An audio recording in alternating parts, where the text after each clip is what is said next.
If you told me 5 years ago I'd be married to someone like Amy Whitaker, I would have laughed right in your face, not because she wasn't the type. More because women like her weren't exactly crawling all over a middle school English teacher from Ohio. Amy was organized chaos in human form, loud when she was excited, silent when she was mad, and beautiful in that understated, never tries but somehow still shows up to a backyard barbecue looking like a J. Crew catalog kind of way. She worked in corporate branding, whatever that actually means, and wore pantsuits like armor. I fell for her in under a month, proposed in 10, married in 14.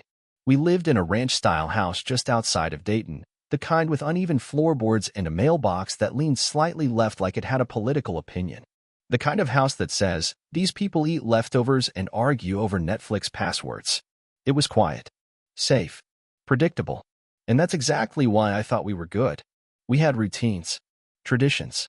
Tuesdays were pasta night. Saturdays, she did yoga while I mowed the lawn like some suburban cliché. Every month we did the Sunday paper crossword together, though I'll admit Amy carried most of the mental weight there. I mostly offered sarcastic commentary and refilled our coffee. So imagine my surprise when things started to shift. Not all at once, slowly, in microscopic ways that you'd miss if you weren't paying attention. But I noticed. Like how she stopped correcting me when I mispronounced designer brands she loved. How she started answering questions with, while staring at the TV instead of looking me in the eye. Or how she kept forgetting small things, our anniversary dinner reservation, the location of our spare key, how I took my coffee black, always has been. She wasn't cruel. Just distracted. Like someone living in a version of our life but thinking about another one entirely. I tried to be understanding. Told myself she was stressed. Work had gotten more intense. Her company merged with some startup from Austin, and now she had a new boss, some 28-year-old visionary who wore beanies in boardrooms and said things like synergy unironically. I figured it was that. People drift sometimes when the real world gets loud. But then she started going into the office on Sundays. Amy was remote. Had been since 2020. She hadn't worn real pants on a weekday since the world shut down. So when she said, I just need to pop into HQ and grab some files, I blinked twice. What files? Oh, you wouldn't know. It's boring work stuff. Right. The kind of boring that made her put on perfume and wedge heels. I said nothing. Then came the fitness kick. Out of nowhere, Amy started running at 6 a.m. I mean, this is a woman who once said, and I quote, the only running I do is from my responsibilities. But there she was, lacing up Nikes and leaving the house with a bounce in her step like she was auditioning for a Nike ad. I tagged along once. She was annoyed the whole time. Said I was messing with her pace. We never jogged together again. The thing about denial is that it's warm. It's comforting. It lets you pretend that strange things aren't really strange. They're just new. Temporary. Passing. But my gut? My gut was the only honest part of me back then. And it was screaming. I started watching more closely. Not her phone. I didn't want to be that guy. No, I paid attention to what she said. What she didn't. How often she smiled at her screen when a text came through. The kind of silence that fell between us during dinner. It wasn't angry. It was worse. It was vacant. One night, I asked her directly, are you happy? She blinked. Tilted her head like I'd asked what the capital of Montana was. Yeah, of course. Why wouldn't I be? But that, of course, hit me like a car door to the ribs. I knew she was lying. Here's the thing no one tells you about marriage. It's not just about love. It's about noticing. Who leaves the last cookie? Who remembers the names of your coworkers? Who switches to decaf because you started having heartburn? And when those things stop, even if nothing dramatic explodes, you notice. You always notice. So I started preparing. Not for a divorce. Not for a fight. For the truth. And I'll tell you right now, the way I found it? It wasn't a voicemail. It wasn't lipstick on a collar. It wasn't her whispering, it's not what it looks like, while shoving a half-dressed guy out the back door. Nope. It was a lot more subtle. Smarter, even. And once I saw it, I couldn't unsee it. That's when things got interesting. And by interesting, I mean catastrophic. It started with Amy's calendar. Yeah, I know. Not exactly the plot twist you'd expect. But like I said, this isn't one of those trashy, caught her in a hotel room with her gym trainer stories. Amy was smarter than that. If she was going to lie, she'd do it with polish. And she did. At first. So here's the setup. We had a shared Google Calendar, not for romantic reasons. Pure logistics. Grocery runs, dental appointments, the occasional niece's birthday. Stuff married people use to pretend they're in control of their lives. I barely looked at it unless I needed to schedule a parent-teacher conference or figure out when Amy's mom was visiting so I could preload my sanity reserves. Then came the scheduling overlaps. It happened one Saturday. Amy told me she'd be volunteering at a charity event downtown, something for literacy. She even wore her volunteer shirt from a past event and left with one of those, "Look at me, I'm a good person" smiles. Great. I had a quiet afternoon planned, a six-pack, the Bengals game, and ignoring the leaves piling up in the yard. About 2 hours in, I opened the calendar to check something for work. And that's when I noticed it. Her day wasn't blocked out for a charity event. It was blank. Not a single reminder. Not even her usual out marker. Now, this is a woman who once scheduled our water heater maintenance 2 months in advance and added a 24-hour reminder. She doesn't do blank. Amy's life is color-coded. Events are labeled, tagged, hyperlinked. I clicked on her profile just to double-check. Still shared. Still synced. Weird. That was the moment the hair stood up on the back of my neck. That same night, I opened the calendar again. Now it had a new entry, added sometime between 5 and 6 p.m. A backdated event titled Team Strategy Meeting, Fieldhouse Lounge. Set to private. No location, no notes, nothing but that single line. I stared at it like it was written in a foreign language. There's no way she added that before she left. I'd have noticed it earlier. Amy wasn't just covering her tracks. She was rewriting them. I didn't say anything that night, or the next day. But from that point on, I made a quiet decision. Every time Amy said she was going somewhere, I'd check the calendar before and after. And what do you know? Patterns started to emerge. Thursday night board dinners with her branding agency turned into post-added events labeled with vague titles. Client pitch review, market sync, vendor liaison. Every one of them added after the fact, usually between 6:30 and 7:30 p.m., right when she got home, and I was in the kitchen making dinner like a good little husband. I wasn't proud of it, but I started taking screenshots. Date, time, before and after. If she said she had something coming up and it wasn't in the calendar, I'd wait to see if it showed up later. It always did. Now, I'm not a tech genius. I can reset a router and install a printer, that's about it. But I know enough to Google. So one night, I searched how to see edit history in Google Calendar. Turns out you can't, not unless you've got a Workspace admin account or a third-party plugin. But you can get email notifications for changes. I turned that sucker on, and there it was. Every time Amy added or changed an event, I got a little digital receipt delivered to my inbox like a tap on the shoulder from the truth. One day, she told me she had an all-day offsite with the new creative director, some guy named Brennan who wore no socks and said things like, "Ideate." I said, "Cool, have fun." And then I waited. That night, the calendar filled in with an event called Client Development, Pinehurst Campus. Scheduled 10 a.m. to 4:30 p.m. Only. I knew Pinehurst. That was a tech company campus. I'd gone there once for a teacher workshop. No connection to Amy's agency. No branding team. No known client partnership. So I took it up a notch. I sent a little message to Pinehurst General Inquiries inbox. Posed as a confused school rep. Said I was trying to coordinate a charity speaker event, and could they confirm whether Amy Whitaker from Bridgestone Creative had been on site recently? Maybe part of a corporate initiative? It took a day, but they got back to me. "Hi Ryan, we appreciate your interest, but we do not currently have any branding events scheduled or recent. No visits from Bridgestone or Amy Whitaker on record. Best of luck with your event." I read that email twice, maybe 3 times. I closed my laptop, poured myself a drink, stared at the hallway. So where had she been? It was a Tuesday night when I found the actual breadcrumb. I was grading essays, headphones on, when I got another calendar notification. Amy had just added a meeting retroactively, some innocuous junk called Q2 Metrics Review, studio location. Sloppy. But what caught my eye wasn't the event. It was the attachment. A photo. Now, Amy never attached files to calendar invites. Why would she? She used Slack for internal stuff and Dropbox for big decks. But this invite had a file, probably added by mistake. Just a small photo, JPG, titled something like Shot 3, edit.jpg. I clicked it, and there they were. Amy, smiling, half turned away from the camera, in front of a mural wall I didn't recognize, and a man beside her. Not Brennan. Not anyone I'd ever seen. He was holding a cup of coffee, mid-laugh, like someone caught off guard, hand on the small of her back.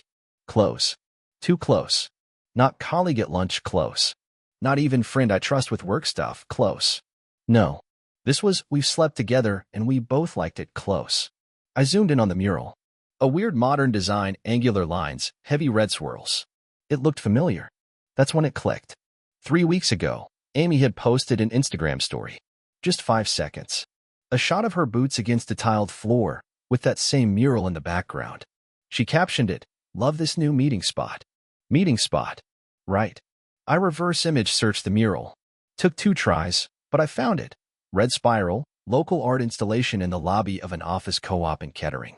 The same one where her company's client strategist, a man named Tyler Jacobs, rented space for his freelance side hustle. I looked him up. Tyler was single. Mid-30s. A few grainy panel photos from tech conferences. His LinkedIn had a smiling headshot where he wore a blazer over a hoodie. He ran a creative consultancy that supposedly helped brands find their authentic voice. Apparently, that voice included my wife. Now, I could have snooped harder. Dug through emails, shadowed her car, tracked her via Find My iPhone. But I didn't. That's not how I wanted to play it. Because now, I had enough. I knew she was cheating. I just hadn't told her I knew. Yet. But I was about to. And she wouldn't see it coming. I didn't sleep that night. I lay there next to Amy, both of us turned away from each other like we were characters in a bad sitcom whose contractually obligated marriage was falling apart in season 3. She slept like a log. Breathing slow, mouth slightly open, one hand curled near her chin like a child. I'd never hated anyone in my life. Not even close. But at that moment, it wasn't hate. It was worse. It was detachment. Like watching a rerun of a show you used to love but now know every punchline to. I got up at 4:12 a.m. and made coffee I didn't drink. By 7:45, she was in the shower, humming something upbeat. I sat at the kitchen counter with my laptop open, just waiting for her to come in so I could casually drop a conversational grenade. She walked in wearing her usual Tuesday attire, jeans, a camel blazer, and those thin hoop earrings she claimed made her feel sharp but approachable. I used to compliment her on that look. Now I looked at her and felt tired. "Morning," she said, half a smile. I sipped my coffee. "Hey, real quick, did you end up getting your files from Pinehurst?" She froze mid-toast spread. "What? You mentioned last week. That offsite at Pinehurst." A pause. "Oh, yeah, that one. Got it all done. Why?" "Just curious," I said, giving her a bland smile that matched my tone. Seemed like a long drive for a meeting. She didn't reply. I let it sit. Let the silence do its job. She finished making toast and took a bite, pretending like everything was normal. But it wasn't. And she knew it. That night, I started preparing. Now here's the thing about a confrontation. Most people think it's all about the big blow-up. The screaming, the dramatic lines, the shaking hands and teary eyes. But that's amateur hour. If you really want to make someone squirm, you do it in a place they can't escape. Not physically. Psychologically. So I waited. 3 days later, the perfect opportunity landed in my lap. Amy had signed us up for a couple's networking event. Some local business leaders plus spouses thing at a wine bar downtown. She loved that stuff. She used to drag me to these things all the time, so she could introduce me as my husband, the one shaping America's future, one awkward 7th grader at a time. Always got a laugh. This one was no different. She wore black. Heels. Hair curled just enough to say, I'm low maintenance, but I still own a Dyson Airwrap. She looked stunning. I hated that it still hit me. We got there just after 6. Small crowd. People sipping overpriced Cabernet and talking about synergy. I plastered on a polite smile and played my part. Until I saw him. Tyler Jacobs. He was there. Of course he was. Not surprising, Amy mentioned once he was consulting on a brand refresh for one of the hosting sponsors. So when he walked in, spotted her, and hesitated for just a fraction of a second before smiling and nodding, I clocked it. That hesitation? That wasn't casual. Amy caught my eye. That's Tyler. I told you about him. He's helping on the campaign. You should say hi. He's cool. Absolutely, I said. I love meeting the people you work so late with. She blinked. We mingled for 20 minutes. Then I struck. I waited until we were standing with 2 couples, one of whom knew Amy from a previous campaign. Tyler drifted over, clearly summoned by Amy's eye contact. He joined our little circle like a fox walking into a chicken coop. Amy turned to him and said, Tyler, this is my husband, Ryan. He extended a hand. Hey, great to finally meet you. I shook it, smiling too much. Likewise. I've heard so much. Hopefully good things, he joked. Oh, all sorts of things. I held eye contact for just a second longer than necessary. Loved that photo you guys took near the mural. That spiral wall? Great lighting. Amy's grip on her wine glass tightened. Barely. But I saw it. Oh, that. Tyler said. Oh, you saw that? That was, yeah. Nice little place. Yeah. I said slowly. Real nice. Not many people know that mural's in a co-op building for tech freelancers. Pretty specific spot for a branding meeting. Amy cut in. Too quick. We had a client session there. One of the startup groups. Sure. I said, still smiling. Totally. The couple next to us looked increasingly uncomfortable. Someone laughed nervously. Amy's voice went tight. Babe, do you want another drink? Nah, I said. I'm good. Actually, I turned to Tyler, looked him square in the eye. You ever hear of a shared Google Calendar glitching? Not really, he replied, suddenly very interested in his wine. Yeah, I said. Me neither. Amy's jaw flexed. Ryan. You know what's crazy? I said, cutting her off. I'm just a middle school teacher. I teach kids how to write persuasive essays and avoid run-on sentences. But even I figured out that someone was editing our shared calendar after the fact. Always after the fact. I looked at her. Funny how your memory improved after you got home from your so-called meetings. The other couple made a polite excuse and drifted away. Tyler looked like he wanted to dig a hole through the floor with a spoon. Amy tried to salvage it. Ryan, we can talk about this at home. Can we? I said. Because I feel like we've had nothing but silence at home. And I figured, if this is how you want to be seen, confident, successful, admired, maybe this is the perfect place to tell people who you really are. Stop it, she hissed, her voice low and shaking. I leaned in, keeping my voice even. You think I'm just some dopey husband who won't notice that you never schedule anything in advance? That your off-site locations don't check out? That your files and photos and last-minute calendar edits add up to exactly one thing? Ryan, you're making a scene. I smiled. You haven't seen a scene yet. Tyler muttered something about needing to grab a refill and practically sprinted to the bar. Amy looked at me with something between panic and fury. You've been tracking me? Don't flatter yourself. I was just paying attention. Something you stopped doing about 9 months ago. I turned away before she could answer and walked out. The truth didn't explode. It bled. It leaked out of every awkward smile, every sideways glance, every stiff laugh she gave the rest of the night. I didn't even need to say the words, I know you've been cheating. I'd said enough. And she knew it. On the way home, we didn't speak. At the red light near our street, she finally asked, What do you want to do? I stared ahead. Oh, I said. You'll find out. Because the next part? That's where it stops being passive. And I stopped being quiet. Let's get something straight. I didn't want revenge. Not at first. What I wanted was the truth. What I got was humiliation delivered in high-definition clarity. And once that switch flipped, once I let go of the marriage and the idea of who Amy used to be, I stopped playing defense. It was time to show her what paying attention looks like. Now, I wasn't going to torch the house or slash her tires. That's for insecure high schoolers and reality show contestants. No, I wanted something slower, smarter. Something Amy would never see coming because she thought she married a soft-spoken, rule-following husband who taught Shakespeare and cleaned gutters without being asked. She forgot who I really am, a guy who observes for a living. Here's where it starts. Amy loved appearances. Not just her own, our image, our brand, if you want to call it that. The Whitakers were that couple. Holiday cards every year. Perfectly filtered vacation posts. Her LinkedIn still said, power couple. Marketing meets education. So I started tearing that down, politely, publicly, and without a single curse word or slam door. First, I made an appointment with our realtor. The house? It was mine before the marriage. She moved in with me. Her name's not on the deed. When we got married, I offered to add her. She said no, something about, I like to keep things clean and separate. It's better if we ever buy a second property. Yeah, turns out that line aged beautifully. So when I sat across from our realtor and said, I'd like to list the house, she blinked. Is Amy okay with that? Doesn't matter, I said. It's not her call. I scheduled the first open house for the following Sunday. Didn't say a word. Next, I emailed the organizers of the Married Power Professionals wine club Amy belonged to. Told them, hey, heads up, Amy and I are going through some personal changes. It might be best if we step back from the group this quarter. Appreciate your understanding." They replied with the most Ohio kind of awkward, "Oh my gosh, Ryan, we had no idea. Wishing you both the best. Let us know if you need anything." I CC'd Amy. Didn't even warn her. She saw the message about 3 hours later. Walked into the kitchen holding her phone like it was radioactive. "What is this?" she asked. I looked up from my laptop. "You said you didn't want scenes." "I'm making sure there aren't any." "You're ending things?" "Oh, no. I'm starting them." She blinked. "You can't just sell the house."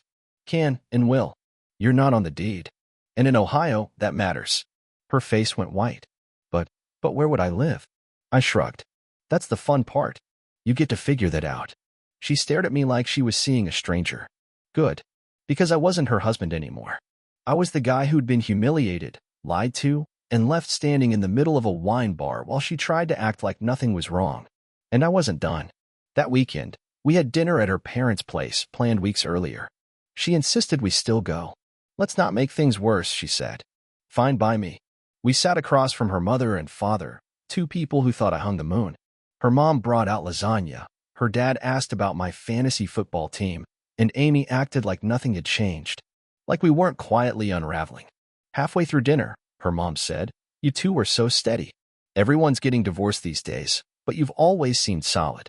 I took a sip of wine. Smiled. "Well," I said, "solid's a funny word. I guess it depends on whether we're talking about foundations or facades." Amy's fork froze in midair. Her dad looked up. "Everything okay?" I nodded. "Couldn't be better. In fact, we're moving forward with some major changes. I'm selling the house. Going to try something new." Amy opened her mouth, but I kept going. "We've also stepped away from the wine group."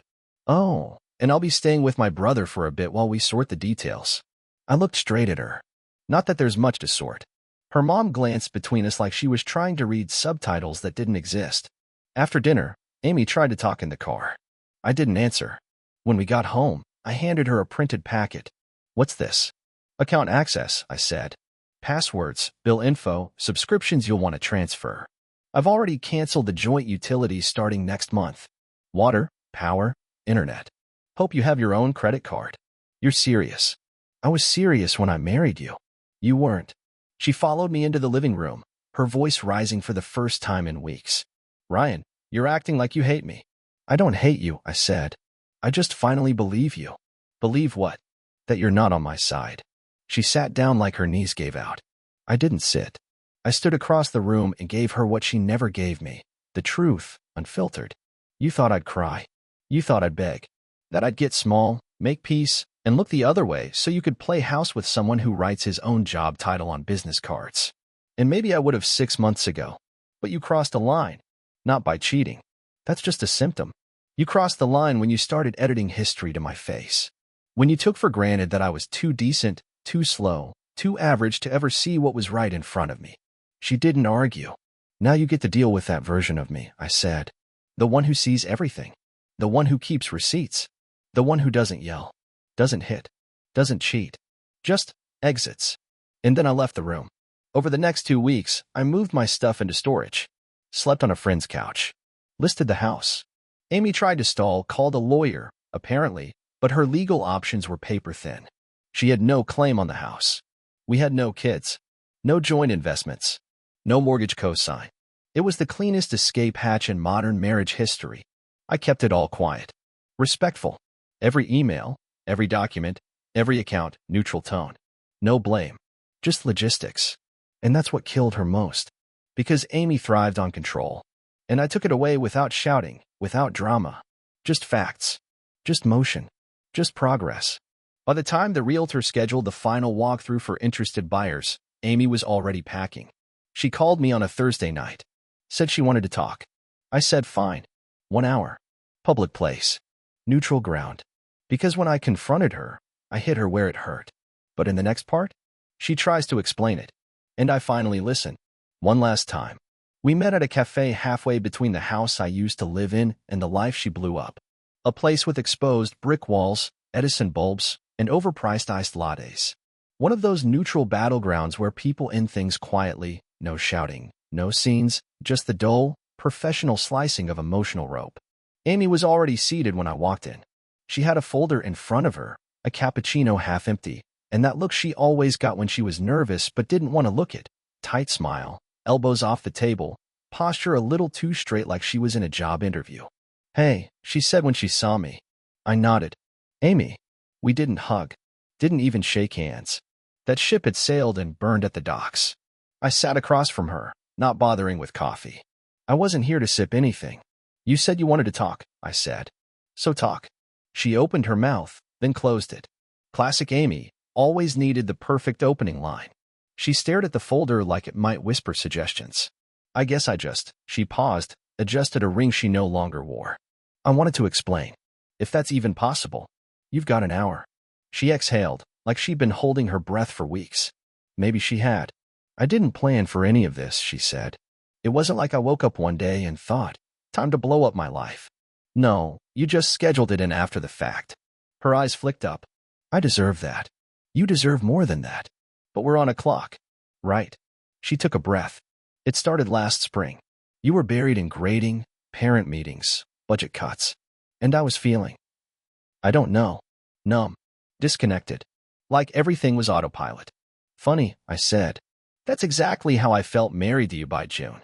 She ignored that. "At first, I thought it was just work stress.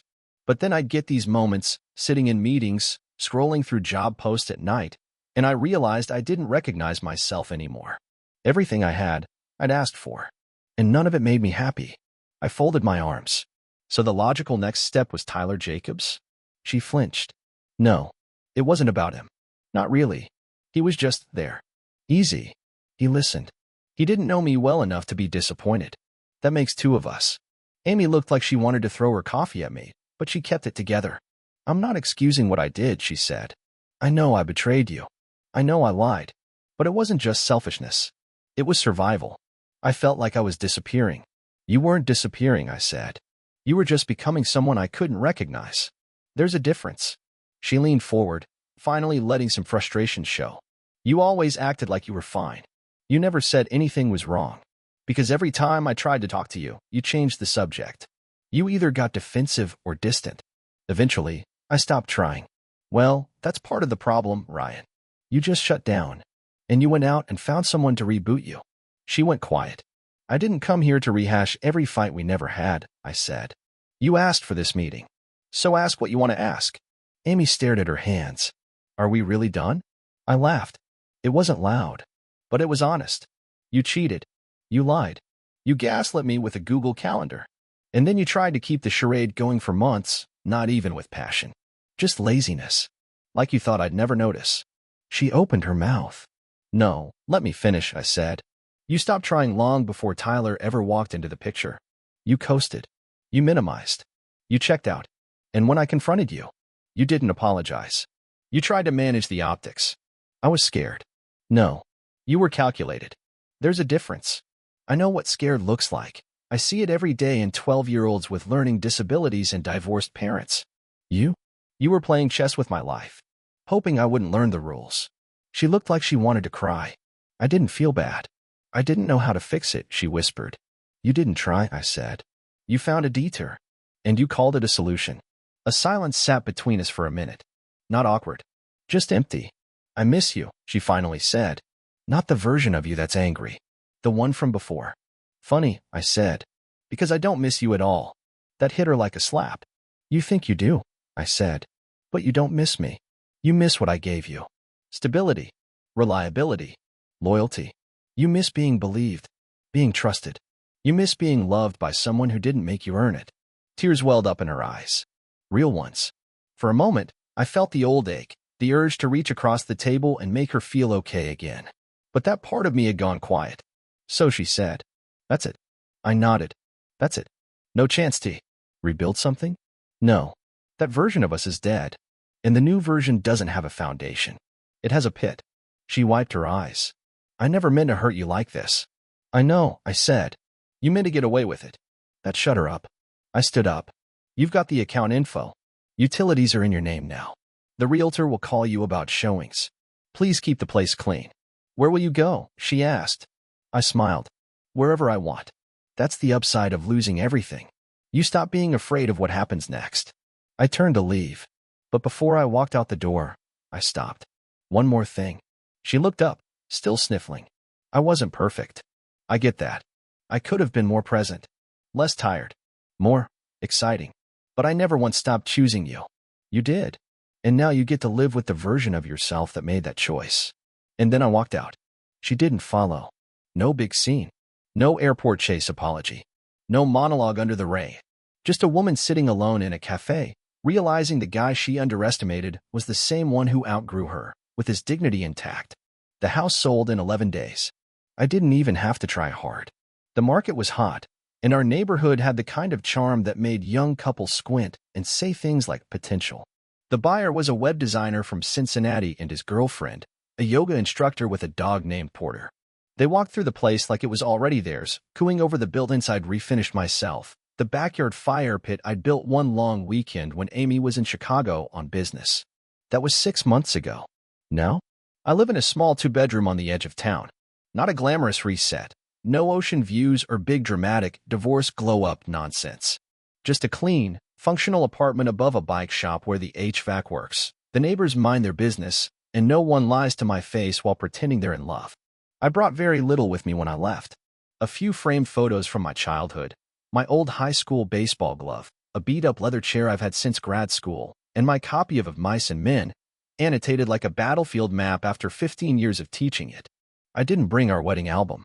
Didn't bring the Danish credenza she insisted we buy. Didn't even bring the damn air fryer we used twice. I didn't want things. I wanted air. I wanted silence that wasn't laced with tension. I wanted mornings where I wasn't scanning her movements for evidence of guilt dressed up as normalcy. Turns out, that's worth more than furniture. The thing people never tell you about betrayal is that it doesn't make you angry forever.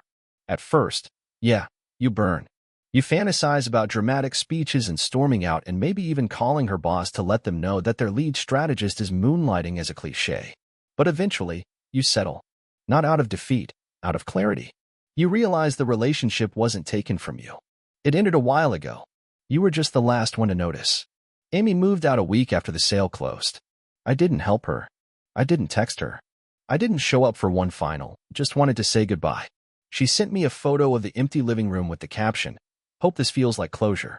I didn't reply. Closure doesn't come from other people. It comes from waking up one morning and realizing you've stopped waiting for them to explain why they broke you. I blocked her number 3 weeks later. Not out of spite, out of necessity. The texts had started again, subtle at first. "Hope you're doing okay." Then, "Remember that place we went in Asheville?" Then, "I miss talking to you. Can we just talk?" "No, Amy. We already did. You talked when it suited you. You withheld when it didn't. And when you finally confessed, if that's what you want to call it, it wasn't to free me. It was to soften your own guilt. I didn't need more talking. I needed space. And now I have it. I see Tyler Jacobs on LinkedIn sometimes. Amy must have forgotten to block me, or maybe she's too proud. They're not Facebook official or whatever, but I saw her tag him in a post about a podcast they co-host now, Brand Chemistry. I wish I were kidding. They film it in the same co-op building where she first lied to my face. I clicked on one episode just to see how far the circus had traveled. She introduced him as a brilliant mind and a good friend. Not a lover. Not a partner. A good friend. So either they crashed and burned, or she's hiding him the same way she used to hide me, behind a smile, a title, and just enough distance to pretend it's not what it looks like. I hope Tyler knows how his calendar works. As for me, I kept teaching. Same school, same room, a room 112, with the squeaky third desk in the second row. The kids are still the same, anxious, unpredictable, funny without knowing it. They keep me grounded, keep me real. One of them asked last month if I was married. I said, used to be. Now I'm free. She nodded like she got it. Kids always do. I started running again. Not in a dramatic, revenge body kind of way. Just me, early mornings, headphones in, watching the sun come up over quiet streets. It feels good to sweat, to move forward, to know that every step is mine, not shared, not owed. I see friends more now. Real friends. The kind who never liked Amy but were too polite to say it until it didn't matter. We drink cheap beer, roast each other, watch football like we're still in college, and talk about life without trying to solve it. I don't date. Not yet. I'm not opposed. But I'm not looking to audition for another role in someone else's story. Next time I show up, it'll be as me. Not the guy you mold to fit your narrative. Not the safety net. Just me, sarcastic, steady, observant, and quiet until I need not be. The hardest part of the whole thing wasn't the betrayal. It was the realization that I hadn't just lost a wife. I'd lost time, energy, years of effort poured into a version of her that no longer existed. That maybe never did. But even that's starting to fade. Because the real win? It wasn't the house or the clean break or the subtle revenge. It was the clarity. The brutal, beautiful clarity that comes from having the worst happen and realizing you're still standing. Still teaching. Still running.